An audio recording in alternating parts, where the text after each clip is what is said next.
des personnes comme M. Alassane Dramane Ouattara, vous n'allez jamais le comprendre.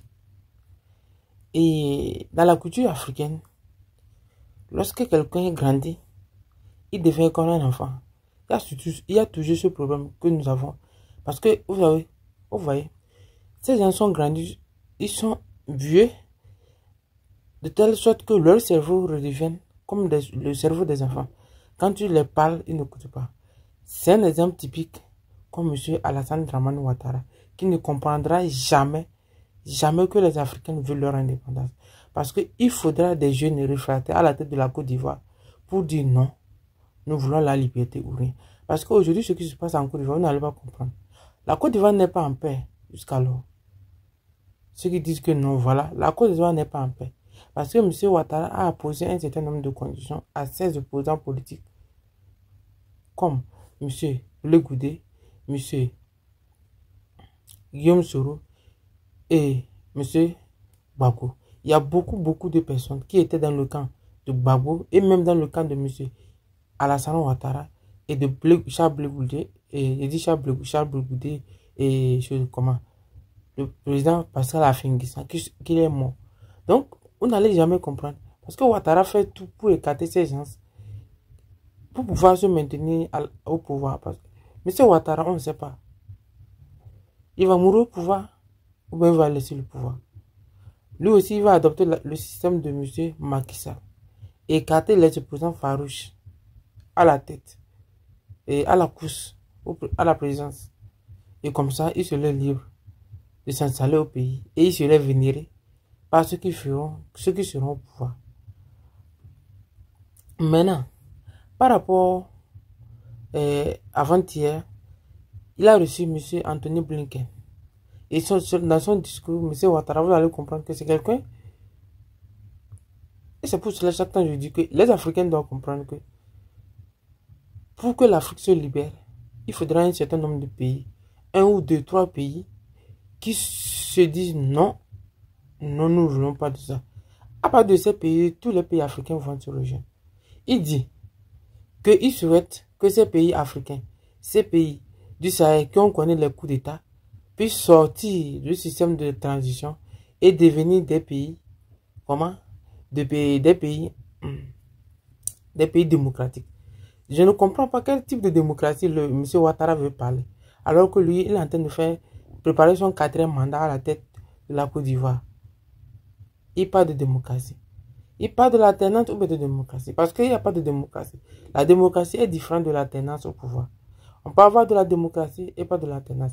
Quand on prenait la Grande-Bretagne, il y a eu un premier ministre qui peut rester à la tête du Royaume-Uni pendant tel nombre de mandats qu'il veut. Pareil en Allemagne.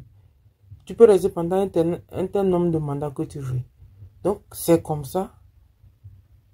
C'est ce qu'on appelle alternance. C'est de l'alternance, il veut, ou bien c'est de la gouvernance. Ou bien c'est de quoi. Parce qu'il a fait endetter la Côte d'Ivoire. Qu'aujourd'hui, les Ivoiriens ne comprennent pas que leur pays est endetté. Leur pays ne les appartient pas. Parce qu'à un moment donné, si la Côte d'Ivoire, si le cours de cacao, les cours de cacao tombent et que la Côte d'Ivoire n'arrive pas à trouver les moyens pour payer cette dette, c'est les Ivoiriens qui vont voir l'impôt, les taxes augmenter. Voilà le système. Il a fait endetter la Côte d'Ivoire à des milliards, des milliards, des milliers de milliards de francs CFA. La monnaie coloniale. Voilà. Et lui, il souhaite que ces pays sortent de ce coup d'État. Donc, il a anéanti tous les opposants depuis son arrivée au pouvoir en 2011. Voilà ce qu'il a fait. Et voilà ce que M. Ouattara doit comprendre qu'il veut ou pas, ces pays ne vont jamais se libérer. Ces pays ne vont jamais adopter son attitude. C'est-à-dire se dire que, voilà, nous allons organiser les élections. Parce que ça va partir de la Côte d'Ivoire, on est en train de déstabiliser le Burkina actuellement. Ibrahim Traoré. Ça va partir de la Côte d'Ivoire. Parce que ces pays, à part de la Côte d'Ivoire, et dans un moment le Togo, parce que les autorités togolaises, surtout le président du Togo, doivent comprendre que si, pour qu'il reste en bonne amitié avec les pays du Sahel, on doit questionner Damiba. et donner des instructions à Damiba. Point final. Sinon, il risque, le Togo aussi risque d'être reconnu par ces pays comme un pays traître. Parce que la Côte d'Ivoire, depuis le coup d'État du Mali, la Côte d'Ivoire est considérée comme le pays le plus dangereux pour ces pays de l'AES.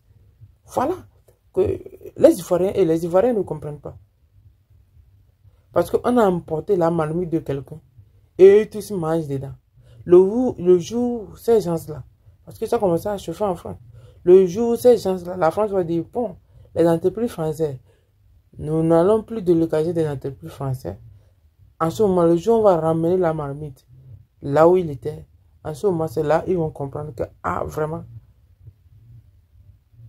Donc, la marmite dont nous mangeons dedans n'était pas pour nous. En ce moment, ils vont réfléchir. C'est pareil, c'est ce qu'on a fait le Liban.